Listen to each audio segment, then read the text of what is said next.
Halo, selamat datang di review saham Indonesia. Di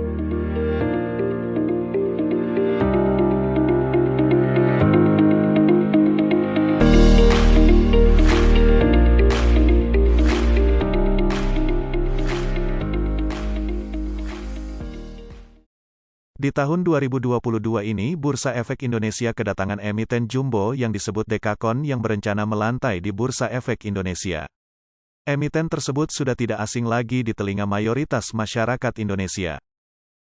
Emiten tersebut adalah PT Gojek Tokopedia. Emiten ini pun ramai diperbincangkan oleh banyak kalangan investor. Lalu bagaimana fakta-fakta tentang akan melantainya emiten ini? Berikut fakta-fakta menarik seputar IPO PT Gojek Tokopedia. 1. Gojek dan Tokopedia merupakan perusahaan yang merger di tahun 2021. Gojek maupun Tokopedia keduanya bermula dari startup yang memiliki fokus layanan yang berbeda. Gojek didirikan oleh Nadiem Makarim bersama dengan rekannya Michelangelo Moran.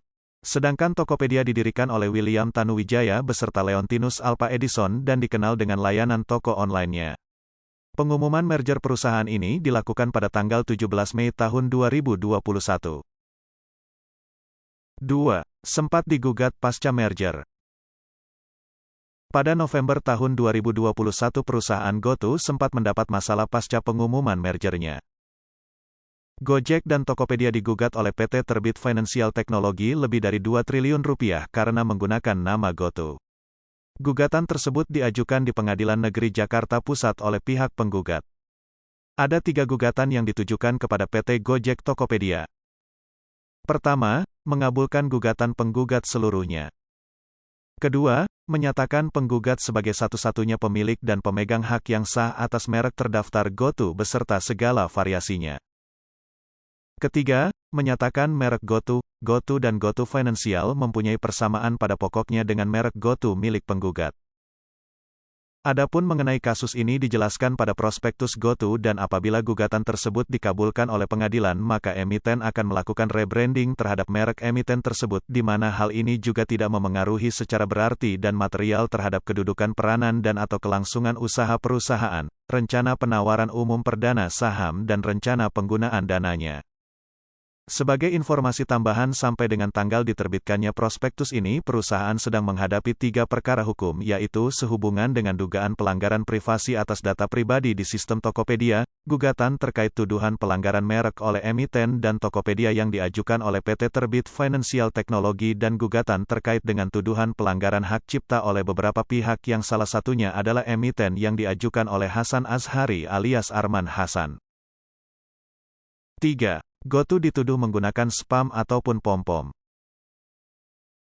Corporate Secretary GoTo, Kusumo Hadiani membantah dengan tegas GoTo menggunakan spam ataupun pom-pom untuk membuat penawaran perdananya menjadi lebih laku. Sebagai tindak lanjut, manajemen GoTo telah mengambil langkah cepat dan tegas dengan melaporkan konten-konten tidak bertanggung jawab tersebut kepada Twitter selaku penyedia platform. Berdasarkan Undang-Undang Nomor 8 Tahun 1995 tentang pasar modal disebutkan adanya larangan promosi emiten ke publik yang menggunakan cara-cara tersebut. 4. IPO GoTo bukan exit strategi. Isu mengenai exit strategi yang akan diterapkan melalui IPO sempat viral di kalangan masyarakat. Hal tersebut salah satunya dipicu oleh trauma yang dirasakan para investor terhadap perusahaan sejenis yaitu PT Bukalapak. Harga saham Bukalapak terjun bebas karena aksi jual secara besar-besaran oleh para pemegang saham lama. Tudingan IPO GoTo akan jadi pintu keluar pemegang saham existing ternyata tidak benar. Berdasarkan prospektus, GoTo telah menyatakan bahwa para seluruh pemegang saham sebelum IPO akan dikunci antara 8 bulan sampai dengan 2 tahun bergantung pada klasifikasi saham yang dimilikinya. Dengan demikian, saham-saham sebelum IPO dilarang untuk dijual atau dipindah tangankan. 5. GoTo memakai skema Greenshoe. Greenshoe adalah serangkaian mitigasi yang mencerminkan komitmen perusahaan dalam menjaga stabilitas harga pasca IPO. Aturan Greenshoe diatur dalam Peraturan Bapepam LK Nomor 11 B4 tentang stabilisasi harga saham dalam rangka penawaran umum perdana. Belajar dari IPO buka di Indonesia dan Grab di bursa Nasdaq yang pergerakan harga sahamnya yang terus meluncur turun, maka strategi ini dianggap tepat guna menghindari tuduhan dan hujatan bahwa emiten tidak bertanggung jawab. Dengan skema ini, dana yang diperoleh GoTo dari penerbitan Greenshoe ini akan diberikan kepada agen stabilisasi yaitu PT CGSCIMB Sekuritas Indonesia untuk melakukan stabilisasi harga dengan catatan apabila harga saham GoTo turun dalam 30 hari sejak saham pertama dicatatkan pada Bursa Efek Indonesia. 6.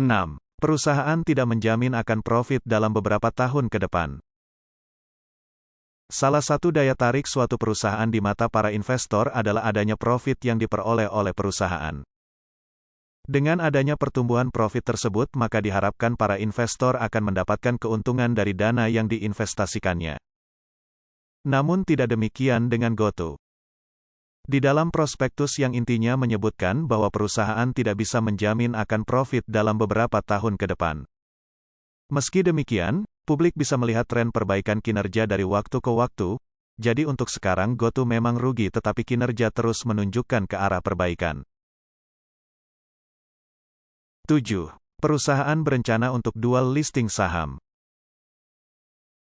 Perusahaan teknologi ini rencananya akan merealisasikan hal tersebut dalam jangka waktu 2 tahun setelah tanggal pencatatan. Adapun strategi dual listing ini sebagai upaya untuk meraup dana segar dengan mencatatkan sahamnya di negara lain. Adapun rencananya GoTo akan mencatatkan sahamnya di New York Stock Exchange, Nasdaq, Hong Kong Stock Exchange, Singapore Stock Exchange, London Stock Exchange.